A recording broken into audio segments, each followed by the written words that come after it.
नमस्कार बंधुगण।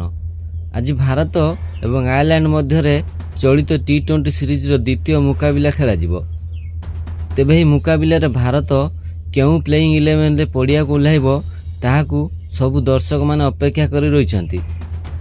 काहेकि ना प्रथम टी20 मुकाबिला रे जेतेबेले सबु दर्शक माने आशा करुथिले भारत ए मुकाबिला को सहजरे जीति नब बोली ताहा ओलटा होइतिला। आयरलैंड भारत को शोचनीय भाव परास्त करथिला एवं प्रथम थर पई क्रिकेट इतिहास रे आयरलैंड भारत विरुद्ध विजयी होतिला, जहा समग्र भारतर क्रिकेट प्रेमी माननकू मनकू भांगी देथिला। तेबे आजिर मैच रे भारत पुणी थरे दमदार प्रदर्शन करी ए मैच को जीतिबा सहित श्रृंखला को 1-1 रे बराबर करिया पई चेष्टा करिवो। तेबे बंधुगण आजिर ए वीडियो शेष पर्यंत न देखिले हुए तो आपण भारतर द्वितीय टी20 सबुठारु बड़ खबर को मिस करदेवे, कारण मात्र किछि घंटा पर टीम इंडिया एमिति एक प्लेइंग 11 सह मैदान को ओह्लैब जहां देखि समग्र क्रिकेट जगत आश्चर्य होइजिवो।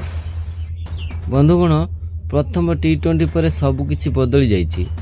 टीम मैनेजमेंट एबे द्वितीय मैच रे किछि बड़ निष्पत्ति नेबाकू प्रस्तुत बोली चर्चा चलीछि। आ सेही निष्पत्ति जदि सत हुए तेबे आयरलैंड पाई एई मैच बहुत कठिन होई पारे। सबुठारु बड़ प्रश्न शेषर वैभव सूर्यवंशी को मिलिबो कि डेब्यूर सुजोग, किए हेबे ओपनर, केउ स्टार खेलाड़ी को बाहर बसिबाकू पड़ी पारे, आउ केउ 11 खेलाड़ी भारत को सीरीज रे बराबर करिया पई मैदान को ओह्लैबे। किंतु बंधुगण आजिर वीडियो रे मु केवल प्लेइंग 11 कहबी नाही। प्रत्येक खेलाड़ी काहीकि दल रहिबे, केउ खेलाड़ी को कौन दायित्व रहिबो, भारत संपूर्ण रणनीति कौन होई पारे एवं केउ खेलाड़ी मैच रो हीरो साब्यस्त होई पारंती सबु किछि विस्तार रे जानिबा। आ हां वीडियो रो शेष रे आमे कहिबू से 1 नंबर परिवर्तन विषय रे, जहा हेले आयरलैंड रो समस्त योजना भांगी जाई पारे। तेणु वीडियो को शेष पर्यंत निश्चित देखंतु एवं आपण मानक मतरे वैभव सूर्यवंशी भारत पई आज डेब्यू करवा उचित कि नुह, दयाकरी निजर मूल्यवान मतामत कमेंट कर जणातु। तेबे चालंतु आरंभ करिबा संपूर्ण विषय। दर्शक बंधु प्रथम टी20 पर टीम इंडिया रो मैनेजमेंट निश्चय दलर प्रदर्शन को भल भाव समीक्षा करथिबे। टी20 क्रिकेट रे गोटे छोट भूल मध्य मैच रो फल बदलाई दे पारे। सेथिपई द्वितीय मैच रे दल को आहरी संतुलित करिवार चेष्टा होई पारे। जदि परिवर्तन हुए ताहार प्रभाव बैटिंग, बोलिंग एवं फील्डिंग तीनोटी विभाग रे देखिबा को मिली पारे। एही कारणरु फैन माने प्लेइंग 11 को नहीं एते उत्साहित अछंती। तेबे किए हेबे ओपनर? टीम इंडिया रो सफलतार सबुठार बड़ चाबी हेउची भल आरंभ। जदि ओपनर माने प्रथम 6 ओवर रे द्रुत रन करंती तेबे मिडिल ऑर्डर उपरे चाप कमी जाए।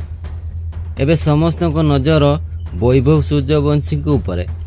जदि तांकु सुजोग मिले से प्रथम बॉल आक्रमण करने को चेष्टा करिवे। तांको निर्भीक बैटिंग आयरलैंड बोलर मानकू चापरे पकाई पारे। तेबे एबे प्रश्न उठुची वैभव सूर्यवंशी आज डेब्यू करिवे तो? कारण गत मैच पूर्वरु समस्त नजर थिला जे आयरलैंड सीरीज रे वैभव सूर्यवंशी डेब्यू करिवे, किंतु भारतीय दलर मैनेजमेंट ताहा करिबाकू देला नहीं।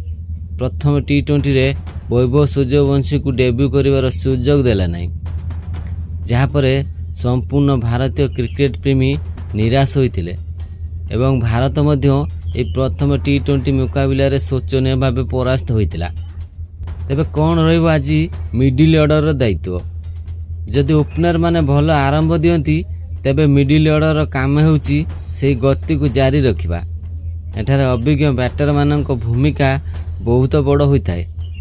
चापर परिस्थिति रे इनिंग्स संभाळिबा, आवश्यक समय बड़ शॉट खेलिबा एवं शेष ओवर रे द्रुत रन करिबा यह मिडिल ऑर्डर रो प्रमुख दायित्व। तेबे कौन रहिबो आजिर बोलिंग आक्रमण?